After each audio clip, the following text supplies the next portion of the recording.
Hello everyone, welcome back to Clusterbmilkshake. I am your host, along with support puppet Mr. Chicken. Yes, today we're going to talk about when you break up with a narcissistic individual and wanting to get back together with them. Basically, you are missing being idealized by a narcissistic person, how it was in the very beginning of the relationship. Because when you break up and you try to get back together with them, it's going back to that point of the breakup. It's not getting back together and you're like time traveling and shit and you're going back to the beginning of the relationship. You're going back to where you broke up, because nobody's doing any work on themselves during that breakup. Either you're in massive distress, if it's, the beginning of the makeup breakup cycle, even the narcissist could be in emotional distress. They need you to regulate their emotions as well. Then, when you guys get back together, I hear love bombing stage. Oh, they just love bomb. They're happy that they got back together with you. But because there are no tools for you or the narcissistic person, you're both still fucking winging it. And then the relationship is still going to continue on the downward spiral. So, let's go back to the beginning of the relationship. You guys were strangers. After you've had your makeup breakup bullshit, relationship, you already know each other's ins and outs, triggers, emotional dysregulated bullshit, the defenses or mindfuckery, depending on where they are on the spectrum. But in the beginning, you guys were clean slate. How did the narcissist see you in the beginning? How did the narcissist see themselves? And how did you see yourself in the beginning of the relationship? Now, one of the patterns is narcissists are codependent on you. In the beginning, they are very other focused. They are people pleasing you. So many times I hear, now remember, I only see things from my perspective. So when I say I hear, I'm actually getting information from the outside world so I can see your perspective. But I hear, the narcissistic person is all up your booty hole. They want to please you. They are gift-giving you. They are giving you lots of attention. They are smothering the shit out of you.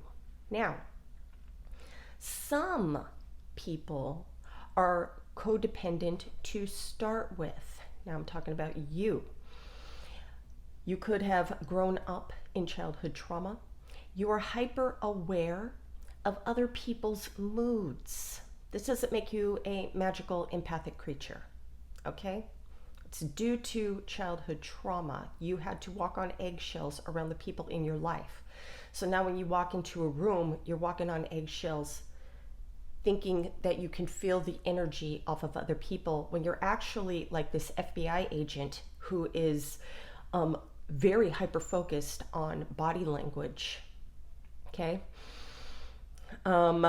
Controlling the environment with positive or negative behaviors, overly doting on your own children, and you don't even have boundaries with them. So I made a video on parental emotional incest, if you do that with your kids.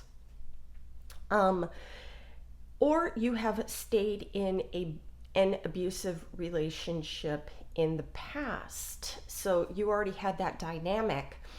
And sometimes when you come out of relationships like that, you haven't healed, you haven't grieved, you haven't worked on yourself to where you jump into a new relationship where you are very codependent on a new person, narcissist or not.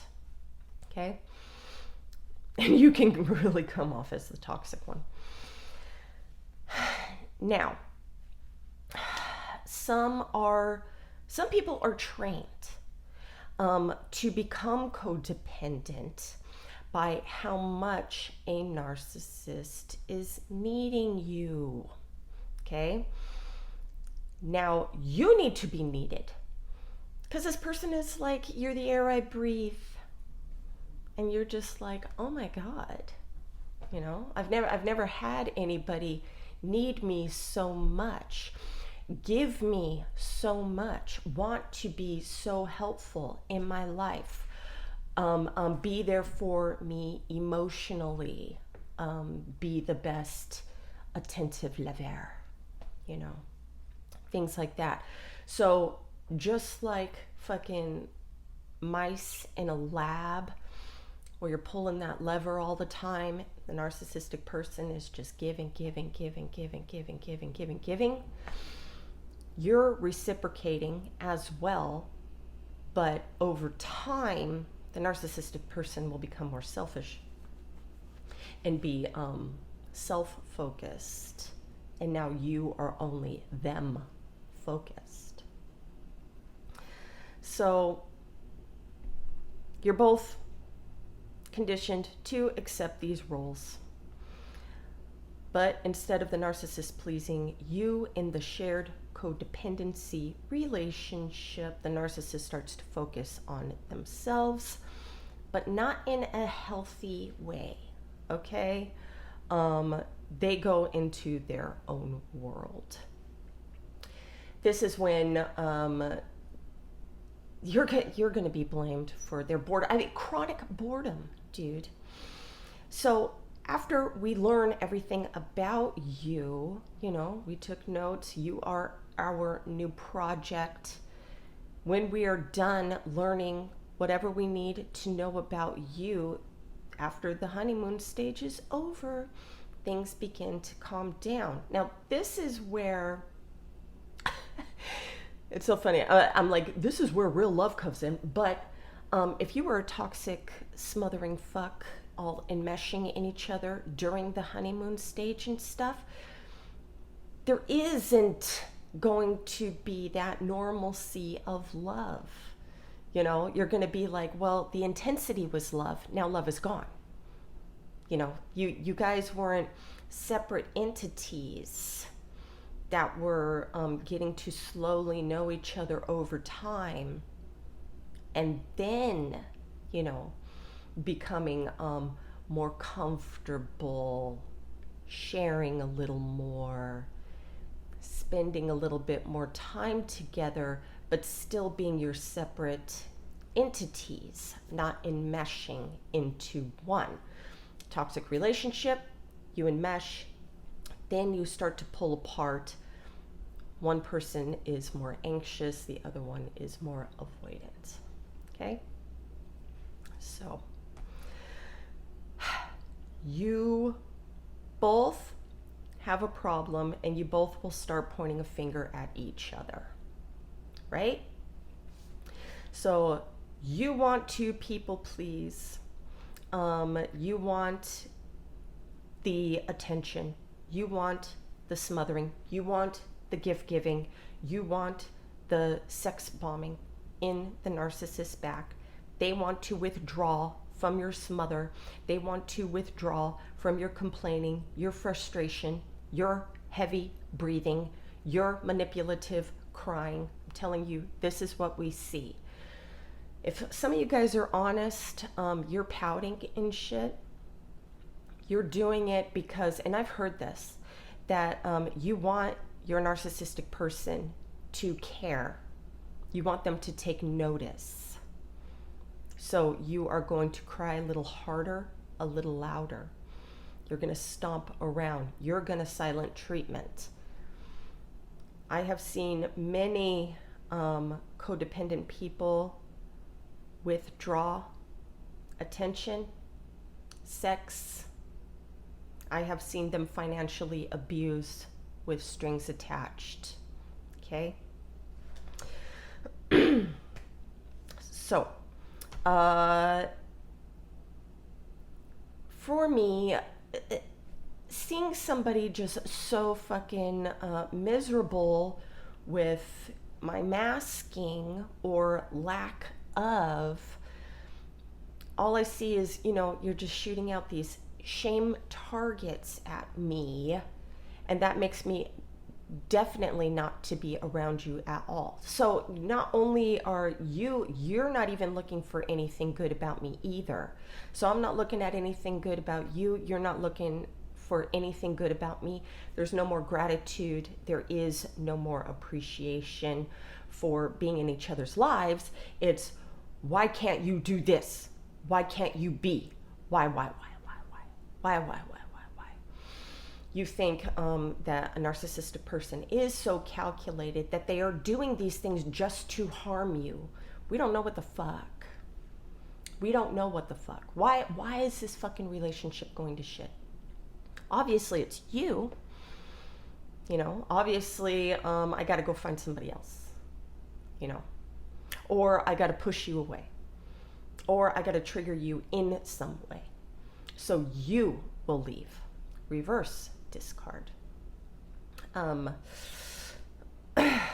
You are going to be blamed, and you might be doing this too. You're blaming each other for each other's depression. Now, I have wanted an ex to separate from me and enjoy his hobbies, just to leave me alone in my own void. It had nothing to do with him as a person, but him as a smothering energy. Okay? Now, some will isolate you due to their own abandonment issues, which will lead to your own depression. And some of you will co-isolate for safety. Okay? So, that I've done that. I've done the get the fuck away from me, and I've done the co-isolate, and then none of those are good. So what started out to be an emotionally regulated relationship, meaning your emotions can only be regulated by the other person. You're not regulating them yourself.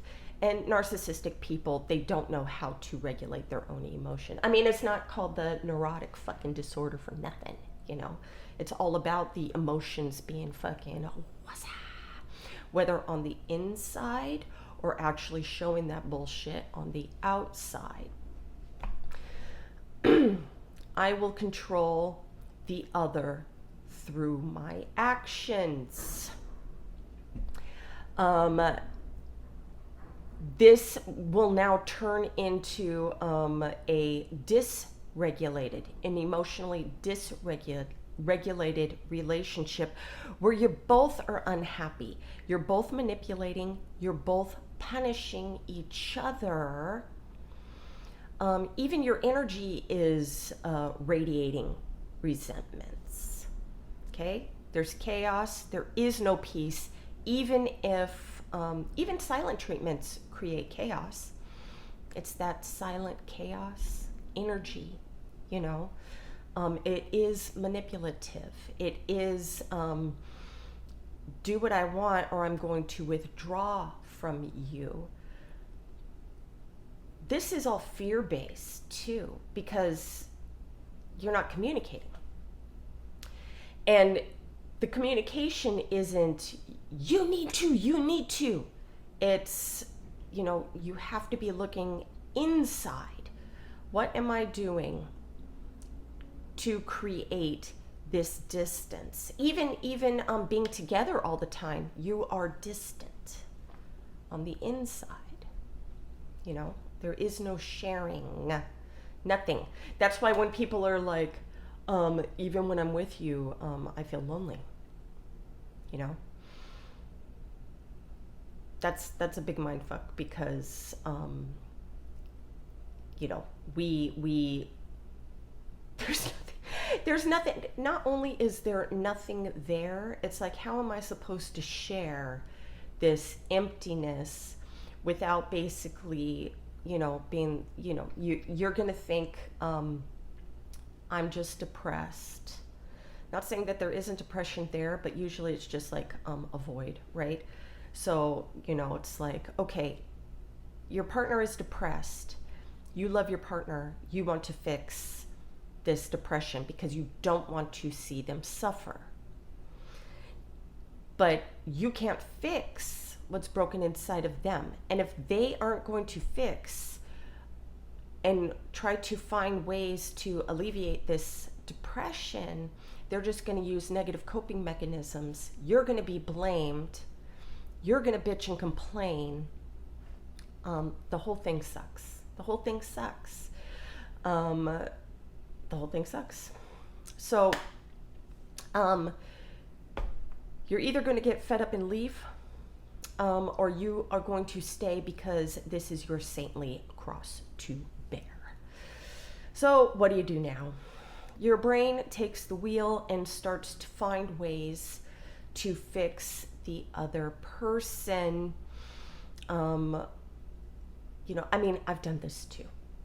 Not only in the past, I have done things to just fix myself, and that energy vibrated into my relationship, which made the relationship better. My partner had to be on board just to be receptive to my changed behavior, okay? So even though my partner would want to attack to get a reaction, I had to let him know that I'm not going to react, but it doesn't mean that I don't care.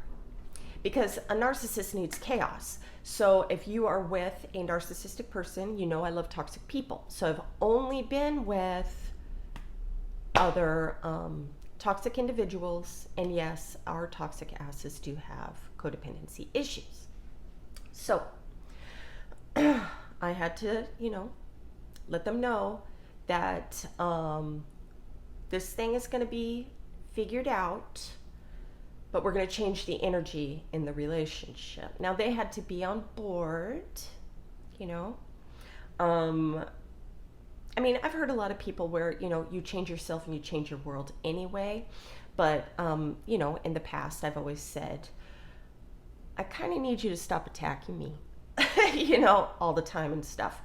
And I'm going to not do those toxic behaviors back to you. I just need you not to attack. That's all. That's all. And that was very helpful, okay?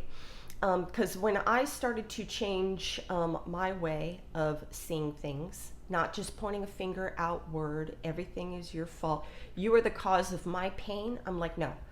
There's something inside of me, there's something, a pain that is happening. Either I am, you know, with my pessimism, I am creating this pain within me. So I'm going to self-focus in a positive way, and I'm not going to focus on your ass, okay?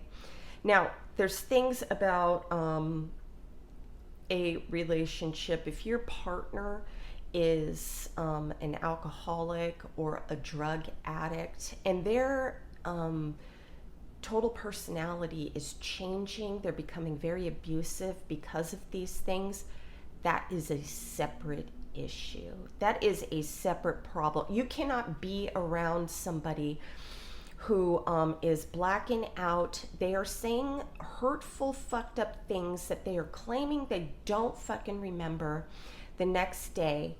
You staying in a relationship like that, you are enabling that behavior. You're saying it's okay. It's okay. You know? when somebody is toxic or even childhood trauma and they're sharing that with you, and these are my defenses, like if I'm coming into a relationship and I'm saying, these are my issues that were instilled in me, but I'm taking responsibility to work through these things. Now, I may struggle with these things. I will try my hardest to take responsibility for these things. So I'm not coming into a relationship and saying, I've had childhood trauma, walk on eggshells around me. Know my triggers, and don't fucking trigger me type shit. That's not right. That's not good. That is not respecting your partner. You know, you want to have mutual respect and mutual accountability, right? Right. The first sign to learn with codependency is to regulate your own emotions. I was reading, 48 Laws of Power, and one of those things, which is a manipulation book, is manipulating people through their emotions. If you have control over your emotional state, if you can look past your feelings and look at the logical facts and what is going down in this communication fucking talkery that we're having right now. Don't you just love my big words? I rival Sam Vaknin, I know. You're gonna be a lot fucking happier, and you're not gonna be able to let somebody manipulate your emotions. One thing that I've had people in my past do to me is they know how to cut me down like that with emotions. And the problem, even though they're fuckers, but the problem with myself was I dropped my logical guard. And because I was, like this with my partner, trusting that my partner's not going to hurt me on purpose, then you get hurt. I can't believe that they would do this to me, number one. Number two, you start losing trust for this person. Number three, your anger is going to come out because you were disrespected, or you're going to crumble like tissue paper because I can't believe somebody who loves me or claims to love me is hurting me that way. So you really have to keep a hold on tight of those emotional dysregulation factors. You really have to be like very fucking baseline. You can have joy with your partner at times, but you never want to drop your guard 100% with anyone. Not even, your children. You see your children are crying and they're, emotionally dysregulated. They're manipulating you too, whether tantrums, being angry with you, giving you the silent treatment, crying, and they weren't hurt type thing. What do you do as a parent? You are baseline, and you want to be the calm that are coming to your kids and being, okay, what's going on? Let's troubleshoot this thing. You got to bring that same energy into your relationships too. I'm not fucking doing the double standard thing. I have dropped my guard, with my people too. I did not see that my people were also idealizing me. They either moved me in right away. I got pregnant right away. I was told, this is your home, to make you feel like, we are That's our connection. This is my home too. So I am to treat it like I live here, you know? And instead of thinking that, you know, my partner is trying to manipulate me and fuck with me, you know, I'm remembering, I love fucking being really close with my partners in the beginning of the relationship, that they also, you know, wanted that closeness too. Either you're a serial monogamous. I got pregnant right away on purpose. That was my plan, you know, with my first husband. Second husband wanted me to move in right away. He's a serial monogamous. And, you know, my last partner, he wanted me to feel like we were family. Now, he would say things like, I want a +1. So he would contradict himself sometimes with the, we're separate and we're just, you know, sharing a life together. But then, you know, this is your home, we are family type thing. And then it's like, okay, I'm going to treat you like my family.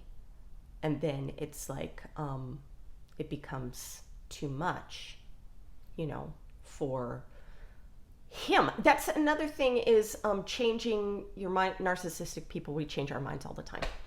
So if we feel like we want to be close to you, if we're horny, want to have sex with you, if we're having fun and everything inside, and we're okay with inside of ourselves at the time, this is going to fuck with your head too. But like I said before, you want us to go back to how things were at the beginning of the relationship. We did not know each other. The narcissist was masking up. You were masking up too. We want each other to see each other for, you know, the bright, shiny fucking toy that we are. In the beginning of the relationship, learning about each other, all of our attachment styles are getting all in the fucking mix. Our codependency is doing this thing and then this thing, you know? And then we're blaming each other for the downfall of the relationship. And you want the beginning again. The beginning is gone. So when you want to get back together with somebody who isn't working on themselves and you're not working on yourself either, it's going to go right back to where it ended. It's not going back to the beginning. And I don't care how much you or a narcissistic person is promising change. Change happens over a lifetime. Don't fucking disillusion yourself that you're going to get back into this relationship and they are going to be the love bomb perfect person who's idealizing you again. It's not happening. It's not happening. You are going to have little microaggressions still.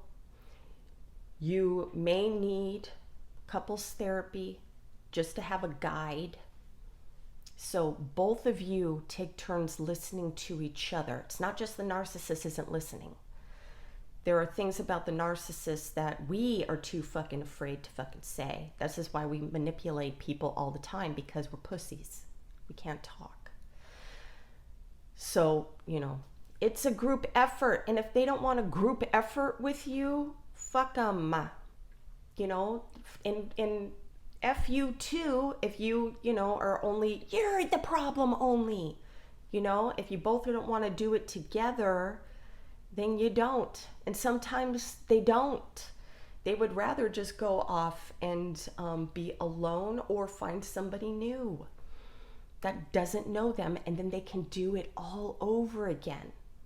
Some fucking narcissists just love the love bomb stage. And so they're just going to do that and go. Do that and go. Okay? All right. I hope my ramble was helpful. Have a great day. Namaste.